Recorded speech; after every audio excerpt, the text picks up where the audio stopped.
እውነቱ ስነግራችሁ በጣም ወዳት ማከብራት ሶሲ እህቴ ነች። ሌላም ብዙ ሰዎች አሉ። እንደ ሰው እንደ ሪሌሽንሺፕ እንደ ኖርማል እንደ ሰው እንደ ኮሚኒቲ ብዙ ጓደኞች ይኖሩኛል። ከነዛ ውስጥ አንዱ ልትሆን ትችላለች እንጂ ይሄ ቤስት ፍሬንድ ምናምን የሚባሉትን ነገሮች እኔ አልፈልግም። ከአብሳላትም ጋር ቤስት ፍሬንድ የሚያስኮነኝ ነገር የለም። አንድ ሰው ግንኙነት ውስጥ ሆኖ ባለፈውም እያልኩት ነበር ቤስት ፍሬንድ የሴት ምናምን ሊኖረው ይችላል ብዬ አላምንም። ግን ኖርማል እንደ ጓደኛ ትሆናለች። ይህን ልከለክላትም እኔም መከልከልም አልችልም።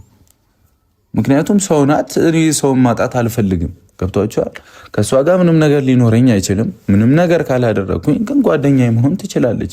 ኖርማል ጓደኛ ብሩክን አውቀዋለሁ፣ እንተዋወቃለን፣ ጓደኛዬ ነች አይነት ነገር ማለት ነው። የምትረዱኝ ከሆነ ትረዱኛላችሁ። ገብቷቸዋል ሀሳቤ። ሌላ ነገር ግን ይኖረኛል ብዬ የለኝምም፣ ሲጀመርም አይኖረኝምም። በቃ ከአብሳላት ጋር ያ ነው እውነታው። አብሳላት